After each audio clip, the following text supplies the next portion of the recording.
laps they've done. Diff mentioned it. They're going to go back out and make one more change. And some teams are using up to 9 or up to 8 of their 9 sets available today. So teams really thinking, hey, today's the day we got to get the work I mean, done. we heard it from the Penske group with McLaughlin. I think we just heard a report that the number 2 car is going back out to pit lane soon here.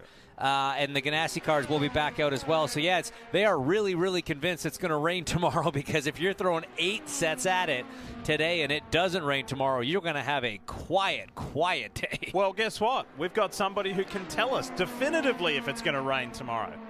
We just go straight to the top. We got the boss. We got the president of the series here. No pressure, no Jay. Pressure. No, Jay. It's going to rain tomorrow. Hey, Jay Fry is here. Welcome. Let's be serious. Welcome. Really productive first day of running. Absolutely, yeah. Thanks for having me. Well, first off, I think we got to really thank everybody, the entire paddock, for the incredible effort to even get here. I mean, I think that we ran in I know, just a few days ago. Long Beach a few days ago. The transport drivers got these things back, loaded it in yesterday, had a great test today. The weather actually turned out to be really good, a little windy, but really good. So, no, it's been a really good day.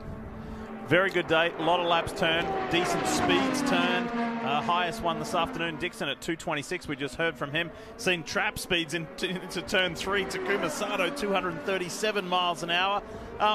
Some brief stoppages for track inspections. A few sprinkles of rain earlier, but nothing major. It's been a really good, solid day. One of the biggest talking points, Jay, for the technical team, implementing some new aero pieces on the cars. We saw the proof was in the pudding at Texas Motor Speedway. The drivers have given us the feedback. The fans have given us the feedback that they love what they saw. And here we are at the Speedway, and we're seeing it again. Yeah, absolutely. Double thumbs up. Yeah, well, thank you. Great job to our team at Dallara, Tino Belli, Bill Pappas, again, all our partners at Dallara to put this package together. I think we finally hit a sweet spot with the Speedway car, which, like you mentioned, we saw it at Texas.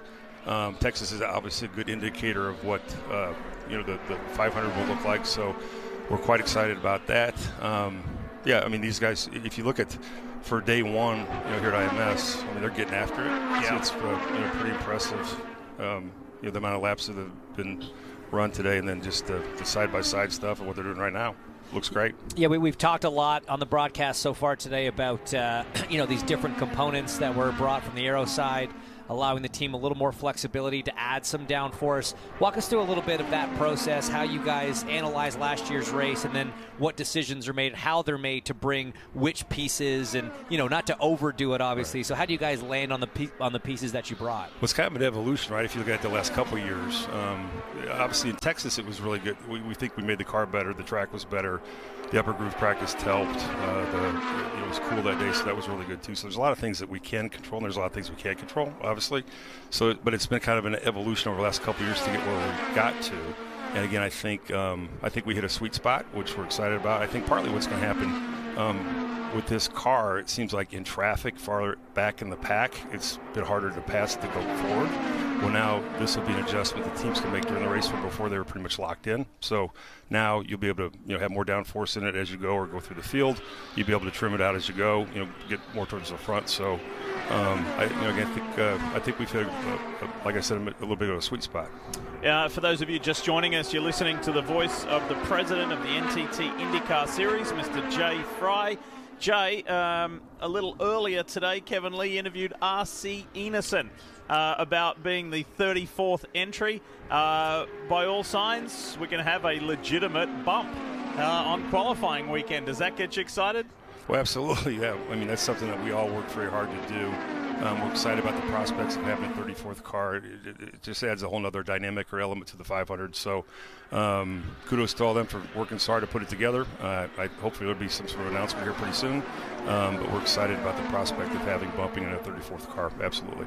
All right, let's jump ahead a little bit, because we just got a question on Twitter about this. So we're obviously excited for the 2023 season and the 2023 edition of the Indy 500. But let's jump ahead to 2024 real quick and the hybrid system. There's been a lot of talk about it, a lot of excitement about it coming.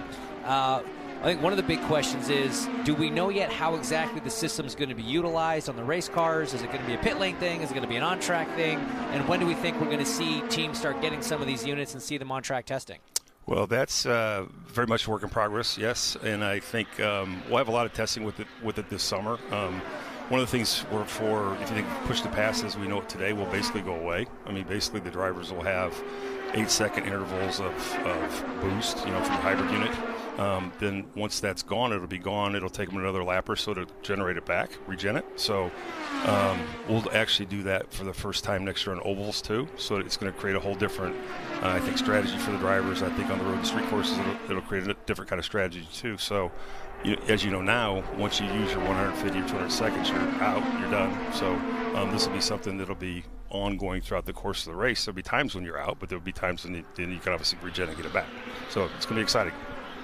Going to be very exciting from the driver's standpoint. Good group running here, and you see lots of passing happening as just everybody's just feeling their way out, working their way through.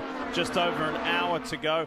Jay, I'm sure it has been uber helpful to have the IMSA WeatherTech Sports Car Championship enter their hybrid phase for the new era of GTP, the premier level of prototype racing in the series. So I'm sure you've been watching and listening and speaking, especially with HPD, Honda Performance Development, and Honda being a partner of Indy cars, and also with their Aqui program on the IMSA side. So that's been helpful, I guess. Yeah, no, there's good learnings across the board. Ours is what they're doing is or what we're doing is substantially different than what they're currently doing, but obviously there's learnings that you could do about the regen process, how it works. Yep. Ours is going to be really actually pretty light for a hybrid system. It'll be 100 pounds-ish. It'll be at about 100 horsepower to the car.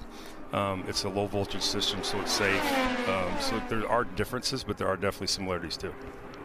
So the anticipation then, if it's about 100 horsepower gain on the now push to pass, so to speak, on the energy deployment, that's a good jump up from what the current push to pass horsepower jump is. So it should make overtaking in some ways easier, and also harder for the car behind to use it in defense if they're not recharged at the right point. Absolutely. So that's one of the things we're looking at, or how do we deploy it or implement it. So do we start off right now push to pass is 60-ish horsepower, so 100 would be a big jump in year one. So what do we do? How do we make it work? Do we keep it at 60 like push to pass is currently, because the drivers will have so many different options and different things that they could do with it. Again, it regens, it goes away, regens, that type of thing. So that's part of the process that we'll go through this fall, is to figure out how to actually implement it. We'll get all the input we can from all the drivers during the testing, and see which way it'll go. Some of them who have tested it to this point have talked about how fun it is, how challenging it is, how interesting it is, how it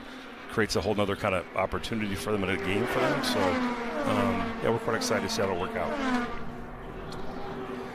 We've been having a really enjoyable day, Jay, not only with what we've witnessed on track and with the interaction with the drivers, but particularly with the interaction with the fans all over the world, sharing their questions and views on Twitter, and we've communicated as many of them as we possibly can. One of the questions that we got a little bit earlier is about ovals and the series, and is there a potential for any more ovals to be added, or would you like to see certain ovals? I know that's a little bit of a slippery slope. It's a bit of a tricky question, but is that on the horizon that you would like to? I mean, what does Roger Penske say? What do you say? What does Mark Miles say? Like, is that on the horizon perhaps? Well, I think definitely if you look at our series in general, the diversity of the schedule is very important. So ovals, street courses, road courses. So we're probably an oval short right now, compared to where we've historically been. So it's something that we're looking at, we're considering. Obviously, everybody can speculate or guess where they're at because there's only so many of them. So, right, there you go. So, no, I think that's something we're definitely looking at for the future, is adding a oval. Yes. An old friend of mine used to say, "The answer's on a postcard." Yeah. It's in the mail. It's in the mail. Stand by. Stay tuned. So, just over an hour left. I'll tell you an interesting thing earlier today. It was great to hear from President Doug Bowles, president of the Speedway, that is Doug Bowles.